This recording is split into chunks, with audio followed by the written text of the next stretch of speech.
Joining me now, one of our most distinguished and influential lawmakers, Senator Jim Webb, Democrat, state of Virginia. He's here tonight to talk about his fight against special interests and lobbyists, his new book, A Time to Fight. I want to do this because he has such a distinguished career, and I think it's worthy of pointing out and communicating what he's all about, and at least in terms of those accomplishments. He's a powerful advocate for the men and women of our armed services. He served as Navy Secretary in the Reagan administration. He also served with the U.S. Marine Corps in Vietnam, where his heroism earned him the Navy Cross, a Silver Star, 2 Bronze Stars, 2 Purple Hearts. And in 1984, he actually won an Emmy Award for his coverage for PBS of the Marines' deployment in Beirut the previous year. Senator Webb has also authored 6 best-selling novels. His latest book is A Time to Fight, Reclaiming a Fair and Just America, and he joins us now, and I apologize if I embarrassed you with that introduction, but I think a man who's accomplished all you have should get noted from time to time. Nice to be with you again, Luke. It is super to have you here. Let's go first to something that's important to millions of Americans, and I think most Americans, and that's your efforts to get the GI Bill rationalized and give our young veterans an opportunity for an education. Well, I watched your show quite a bit, and I appreciate all the energy that's gone out of your show on this issue.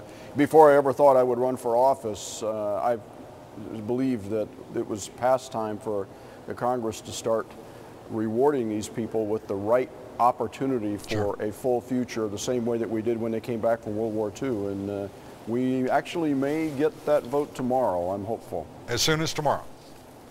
Quite possible, and possibly even in a straight stand-up vote. So we'll see how things go.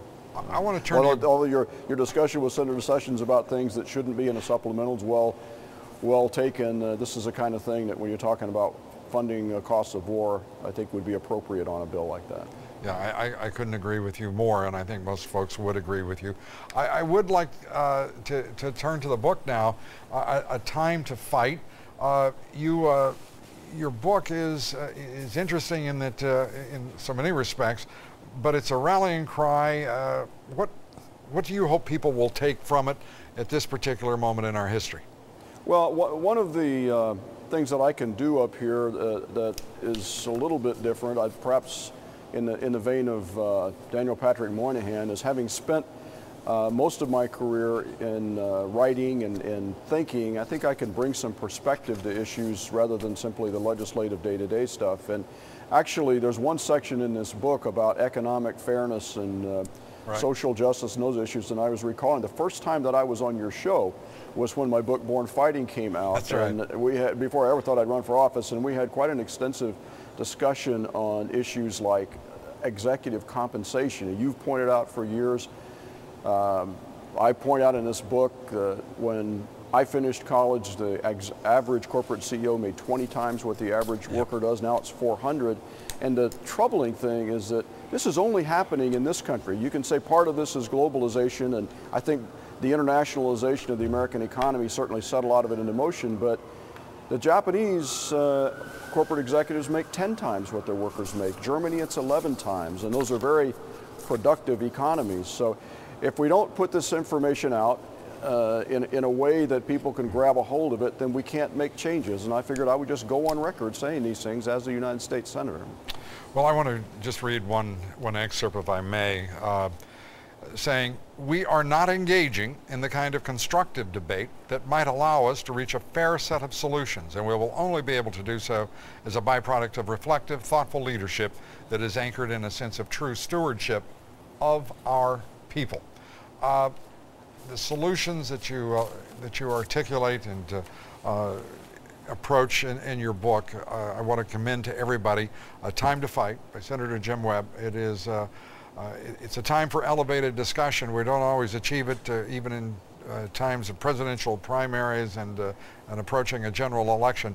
Do you think we'll get there in the general election? It's going to be hard to predict in terms of the general election, but I think one thing that I've been trying to do here in the Senate is work on as much as we can across the aisle with people who see issues that can be solved rather than simply throwing lob bombs at each other. You mentioned I was in the Reagan administration. That was an interesting time where you had a president who had very strong views, who would argue with someone like Tip O'Neill, Speaker of the House, argue all day, and at the end of the day they could go out and have a beer and not make this personal, really be able to debate fairly the issues of the day. And I'd like to get back to that. And I'm working really hard with people on the other side to try to do it. Well, Senator Jim Webb, we as always wish you well. We commend your new book. We recommend everyone read it, A Time to Fight by Senator Jim Webb. Senator, great to have you with us. We wish you all the best. Great to be with you.